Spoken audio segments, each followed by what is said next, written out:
बिस्मिल्लाहिर्रहमानिर्रहीम। मोअज़्ज़िज़ ख़वातीन हज़रात, अस्सलाम वालेकुम। ब्रेक टाइम चैनल की जानिब से पेश खिदमत है आज की कहानी। आज की कहानी सुनने के बाद आपके जहन में बहुत सारे सवालात आएंगे। उम्मीद है आइंदा वीडियो में इन सवालात के जवाबात आपको मिल जाएंगे। तो चलिए चलते हैं आज की कहानी की तरफ। वो एक छोटा सा मोहल्ला था, छोटे छोटे मकानात थे। मेरे दाएं और बाएं जावेद और नरगिस रहते थे।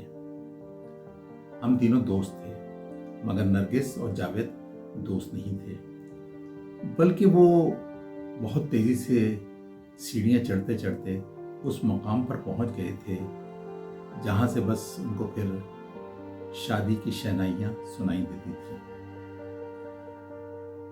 हम तीनों क्लास फेलो थे और मैं क्योंकि पढ़ाई में आगे था, इसलिए कभी जावेद मुझसे केमिस्ट्री समझने आ जाता और कभी नरगिस मैथ के सवालात मुझसे हल करवा रही होती।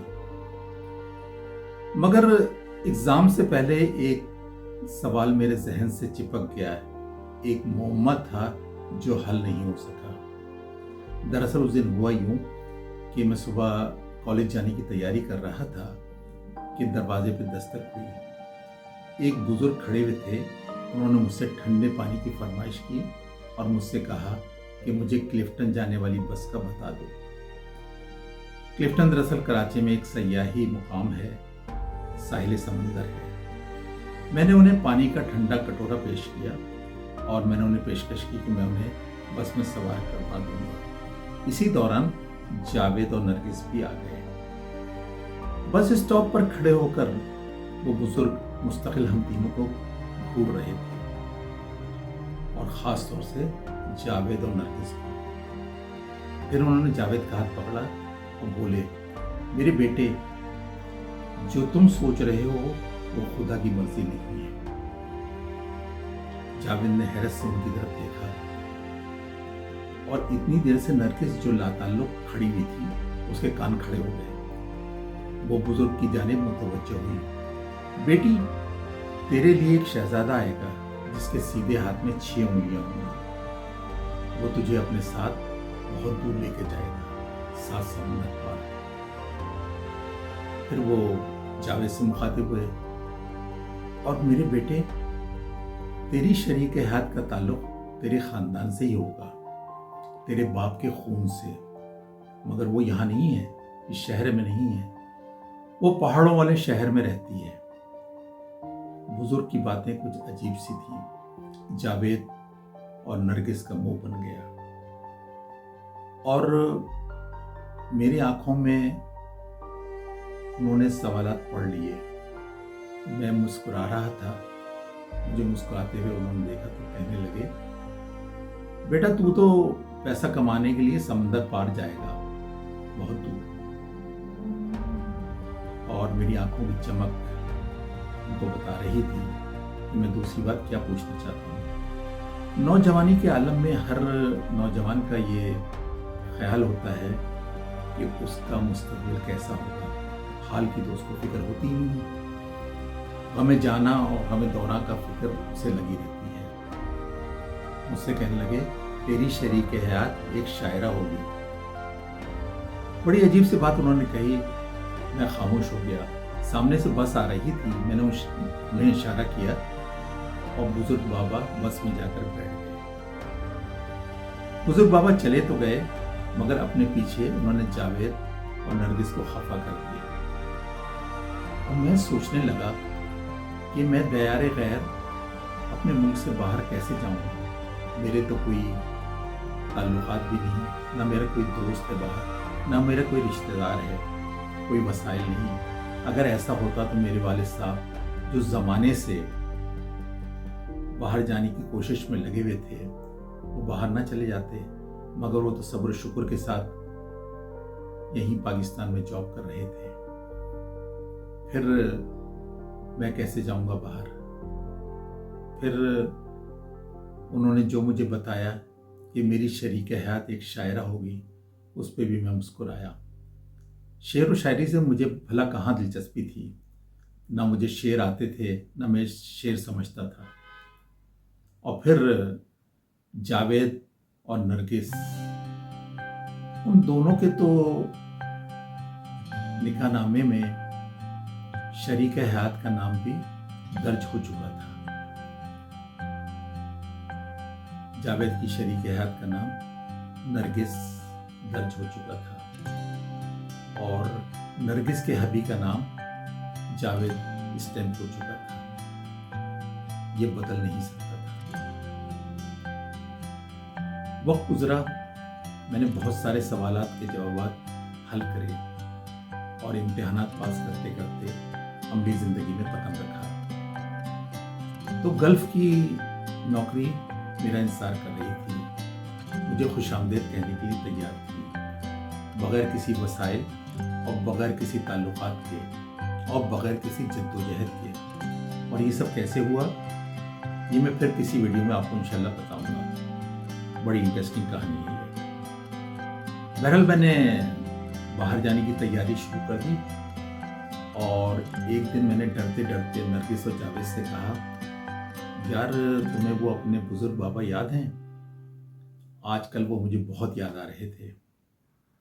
जावेद के मुंह का जायका दोबारा कड़वा हो गया। मैंने उन्हें चाय पेश की तो ऐसा लगा जैसे मैंने चाय में चीनी नहीं, कड़वी गोली खोल दी हो। यार किसी ने अगर तुझे ये कह दिया कि तू बाहर जाके जॉब करेगा तो इसका ये मतलब तो नहीं कि वो मुस्तकबिल में झांक सकता है, उसे मुस्तकबिल का पता है। ये खुसूसियत तो अल्लाह ताला के पास है और अल्लाह ताला ही को मुस्तकबिल का पता होता है, इंसान को नहीं। उसका लहजा कुछ तल्ख था जावेद का। अच्छा, आप जाइए बाहर और जब आप छुट्टियों में वापस आ रहे होंगे तो मेरी और जावेद की शादी का सामान लेके आइएगा। नरगिस ने मौजू बदलने की कोशिश की। वो खुशदिली से मुस्कुराई। हाँ हाँ भाई, क्यों नहीं, मैं भी खुशदिली से मुस्कुराया, ज़रूर। और फिर मैं दियारे गैर चला गया, मसरूफ़ हो गया। सुबह शाम बस काम ही काम। 24 माह किस तरह गुजरे, सुइयों ने निश्तर की तरह वक्त को काटा और 24 माह बीत गए। मैंने इस दौरान जावेद को एक दो मरतबा ख़त लिखा, मगर शायद वो अपनी मसरूफियत की वजह से जवाब न दे सका। वो ज़माना मोबाइल का नहीं था और मैं भी क्योंकि मसरूफ़ था इसलिए मैंने ज़्यादा तवज्जो ना दी। फिर जब मेरी छुट्टियां आईं तो मैं सबसे पहले जावेद के घर में बैठा हुआ था। जावेद बहुत खुश नज़र आ रहा था, उसकी शादी हो गई थी। फिर उसकी शरीक हयात एक ट्रे में चाय और मुख्तलिफ स्नैक्स सजाकर मेरे सामने लेके आई।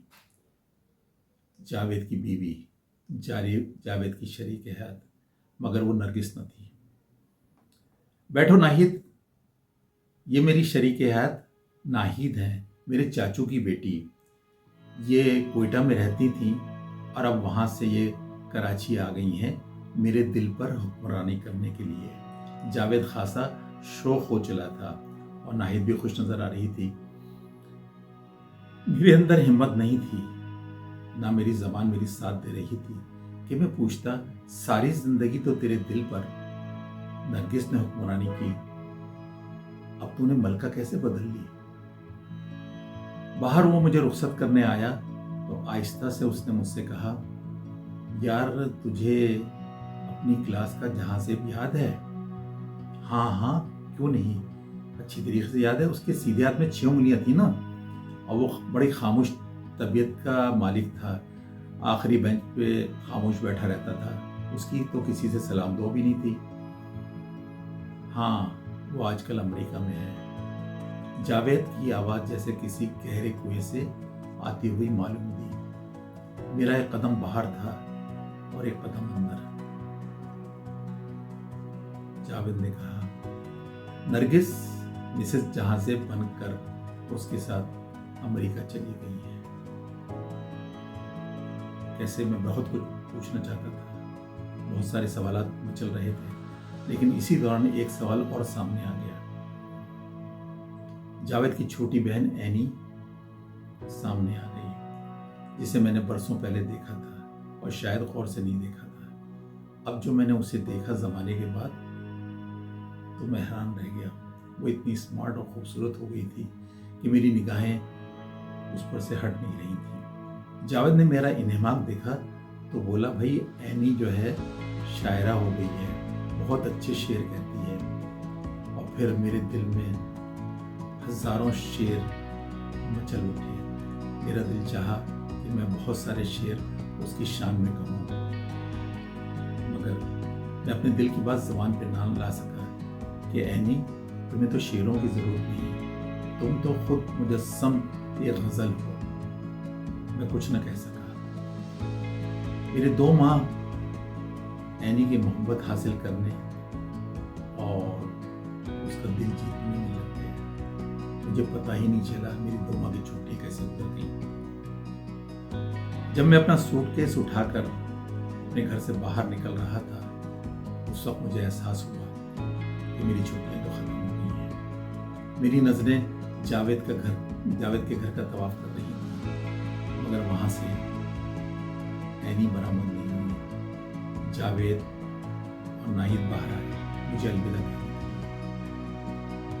خواتین حضرات، یقیناً آپ کے ذہن میں بہت سارے سوالات مچل رہے ہوں گے، جیسا کہ میرے ذہن میں مچل رہے تھے۔ ان سب کا جواب میں آئندہ ویڈیو میں انشاءاللہ ضرور دوں گا۔ کس طریقے سے جاوید اور نرگس کے نکاح نامے میں شوہر کا نام بھی بدل گیا اور بیوی کا نام بھی بدل گیا۔ میری زندگی میں ایک شاعرہ کیا داخل ہو سکی؟ کیا میں اینی کی محبت حاصل کرنے میں کامیاب رہا؟ میں آپ کو آئندہ ویڈیو میں ضرور بتاؤں گا۔ شاید دوبارہ کوئی بزرگ بابا میرے دروازے پہ دستک دیں ٹھنڈے پانی کے لیے۔ برک ٹائم چینل کو لائک کریں، شیئر کریں اور سبسکرائب کریں۔ Thank you.